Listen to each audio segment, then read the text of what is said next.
Olá a todos! Vamos agora então para a nossa segunda parte sobre antidiabéticos orais.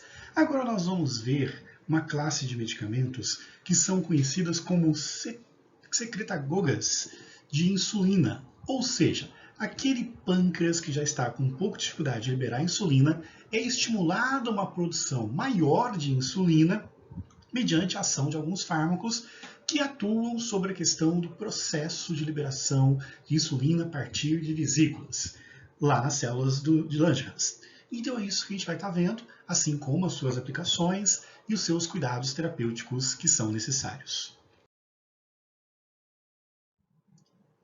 E quais são então os objetivos desta aula de agora? Primeiramente, saber quais são os parâmetros clínicos relacionados ao uso em condições clínicas específicas, lembrando que se a pessoa já tem algum problema de saúde prévio, alguma condição clínica prévia relevante, pode acontecer algumas situações que trarão prejuízo ao paciente. Visualizar na molécula de cada medicamento os pontos-chave, que traz informações sobre segurança e efetividade, e aplicar os conhecimentos na resolução de problemas diários via exercícios. Então a classe que a gente vai trabalhar agora são as sulfonilureias, que são fármacos que têm como principal objetivo fazer com que a produção de insulina seja aumentada e liberada mediante ações fisiológicas que são modificadas dentro da célula, envolvendo potencial de ação, liberação de vesículas contendo insulina, entre outras características. E então temos então, essa classe de medicamentos extremamente importante, que é utilizado quando os pacientes apresentam falência parcial do pâncreas, que não é o caso, por exemplo, de diabetes insulino-dependente ou diabetes tipo 1. São fármacos muito utilizados, são um dos preferenciais na questão da terapêutica da diabetes por via oral. Temos várias apresentações moleculares distintas desses medicamentos e vários são os aspectos relativos à segurança e efetividade também dos mesmos. E assim, a pergunta que fica, qual a utilidade de conhecer a sulfonilureia nos seus aspectos químicos, clínicos, entre outros, para a prática profissional diária? Ressalto a vocês que assim como as outras classes de medicamentos que a gente já estudou, esses medicamentos também apresentam efeitos adversos que podem ser potencializados conforme a condição clínica de cada paciente. E isso precisa ser, então, bem pensado, bem avaliado, para impedir que o paciente entre naquela situação que a gente chama de morbidade relacionada ao medicamento. E o que nós temos a respeito disso? Temos evidências clínicas confirmadas de riscos de hipoglicemia, bem como de problemas cardíacos também com as sulfonilureias. Então, esses efeitos, se não contornados adequadamente, podem levar a situações bem de risco, no qual a gente destaca que, como acontece com as biguanidas, as sulfonilureias também podem apresentar um risco cardíaco que pode ser fatal para o paciente, e temos também as condições associadas ao tempo de meia-vida e comodidade terapêutica. Então, de uma forma geral, o conhecimento científico que a gente tem até o presente momento é que existem problemas, a hipoglicemia pode ser uma, e é diferente da abriguanida, que era um euglicemiante. Nesse caso aqui, uma dose excessiva ou usar pulando refeições pode ser perigoso. A questão do grupo de risco cardíaco também, a questão dos tempos de meia-vida, na forma correta de uso, e também, como a gente viu na aula passada, a questão referente aos problemas renais, que também potencializam todos esses efeitos adversos mencionados até o presente momento. Então, o que a gente então vem pesquisando, vem procurando se atualizar, diz respeito aos fatores determinantes para a ocorrência da hipoglicemia. O que a gente já pode adiantar é que existe um grande número de pessoas que utilizam a glibenclamida ou a glicazida e não se alimentam posteriormente, e nesses casos o risco de hipoglicemia é muito maior.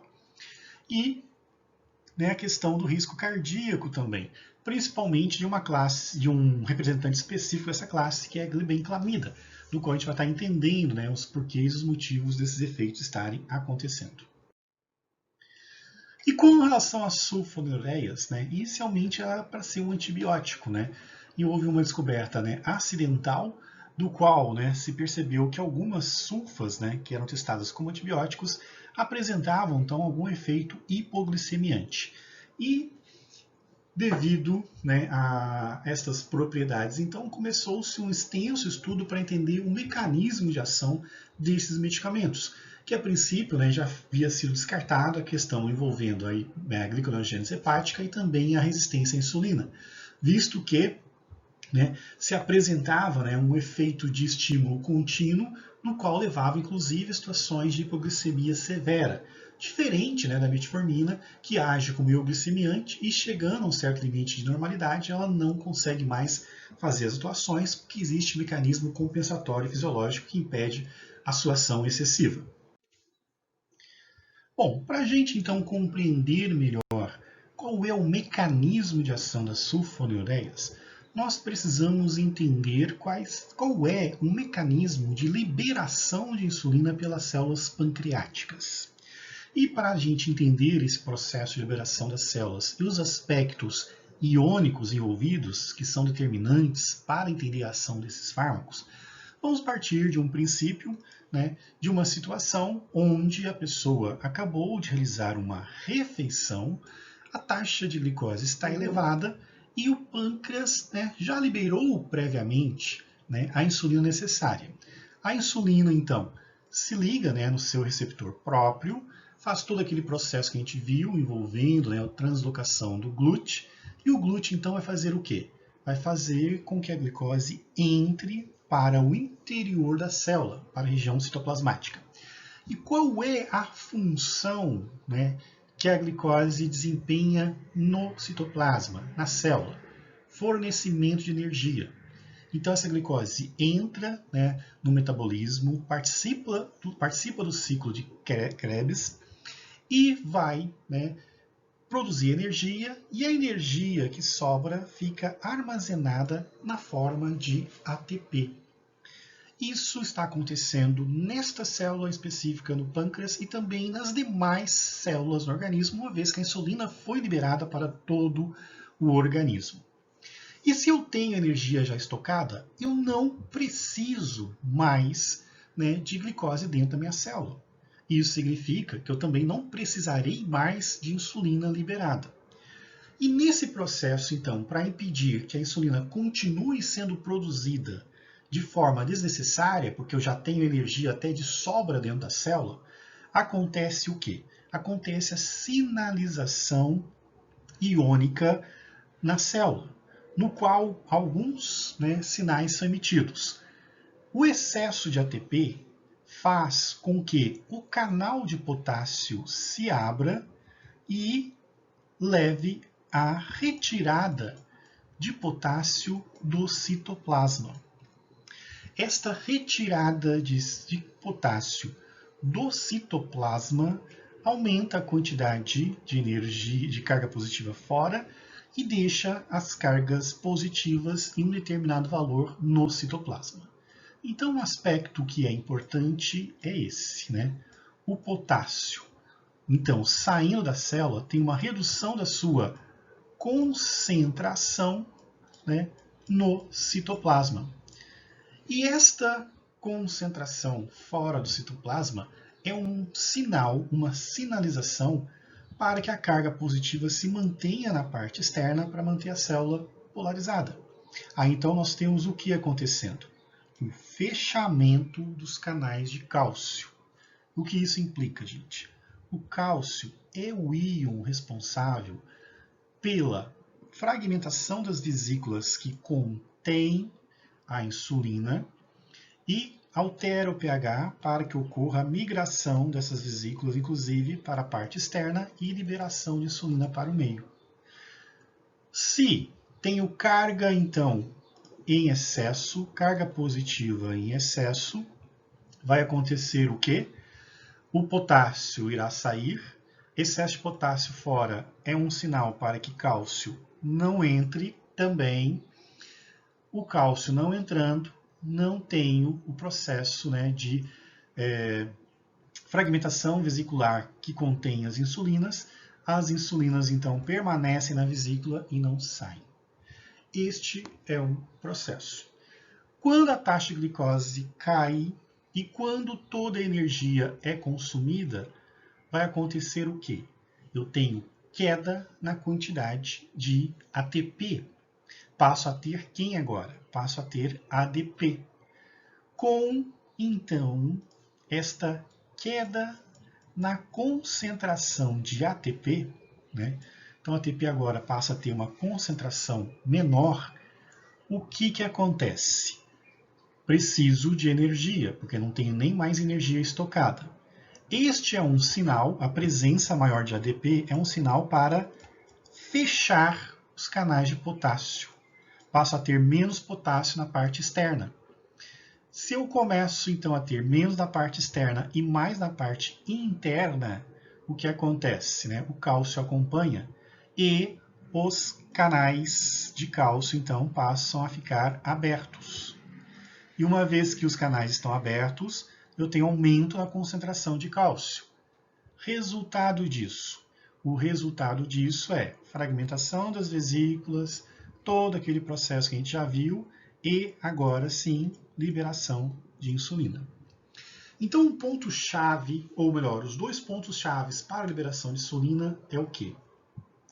Concentração de potássio, porque se o potássio está baixo, né, o cálcio também estará baixo, não adentrará a célula, e se o potássio aumentar, a quantidade de cálcio aumenta também.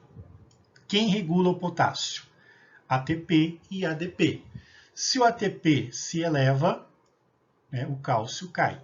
Se o ATP cai em concentração, o potássio, né, tem concentração aumentada, porque o seu canal internamente é fechado. Então esse é o processo. E o que acaba acontecendo, então, né, com uma pessoa que já está com falência parcial dos pâncreas, as células pancreáticas, né, novas não desempenham o papel adequado e a pessoa tem um decréscimo maior de 30% na produção de insulina.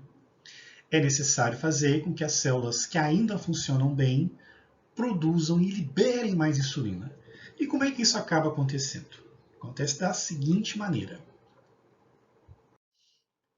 Aqui então nós temos, né, novamente o nosso esquema. E temos aqui uma região próxima a este canal, né, de potássio, chamada região SUR1. O que acontece, né, nesta região?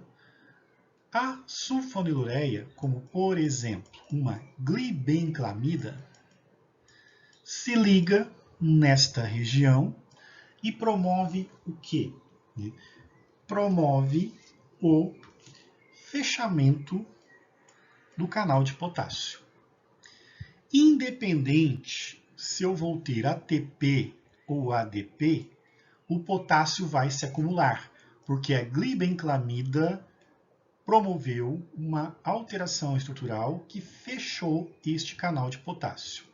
O potássio vai se acumular. O que eu falei anteriormente? Quando eu tenho acúmulo de potássio, o cálcio acompanha. O cálcio entra. Então, independente se eu tenho ATP ou ADP agora, isso passa a ser irrelevante. Eu forço uma concentração maior de potássio dentro da célula, porque eu bloqueio o canal que estava regulado pela quantidade de ATP. E se eu tenho potássio, muito potássio dentro, o cálcio é obrigado a entrar, o cálcio vai se acumular, o cálcio se acumulando vai liberar muito mais insulina do que estava programado. Resultado disso, maior liberação de insulina que reverte a situação adversa de falência parcial do pâncreas. Então, isso que acaba acontecendo com essa classe de medicamentos. Bom, então, né, temos uma situação, né, em que as sulfonilureias em questão se ligam, né, a regiões que alteram a atividade do canal de potássio, levando ao seu acúmulo e que obrigam o cálcio a entrar dentro da célula. E o cálcio é o íon responsável pela liberação de insulina. Se ele é obrigado a entrar na célula, né, porque o potássio está em grande quantidade, há essa alteração induzida, né, ele vai fazer o seu papel. E o seu papel, dentre tantos, né, como fosforilar enzimas também, ajudar na fosforilação de enzimas, entre outros, é fazer a liberação de insulina. Então eu tenho aqui uma liberação de insulina. Então, novamente, aqui o esquema, né, então as regiões, né, que eu comentei com vocês. Então, né, eu tenho, né, a questão do canal potássio ATP dependente, né, localizado na superfície de membrana. Então, as sulfonilureias se liga na região SUR1 e uma das atividades que acaba acontecendo, então, né, é o impedimento da saída do potássio do interior da célula, o que obriga, né, o cálcio a ir entrar, porque o cálcio acompanha a quantidade de cargas positivas que existem, né, naquele processo de potenciais de ação, entre outros. Bom, daí nós temos algumas situações em especial. Nós temos variações desse grupo SUR. Esse grupo SUR pode também ter, né, a forma 2A e 2B, que são encontradas no coração, do qual a glibenclamida também pode atuar. E quais são, né, as ações que podem levar, né? Bom, nós sabemos então que a ativação desses receptores, né, leva a um aumento de potássio e de cálcio no interior da célula. O cálcio pode fazer o que em outros tecidos, né? No pâncreas, a gente está falando que libera insulina. E nos outros tecidos?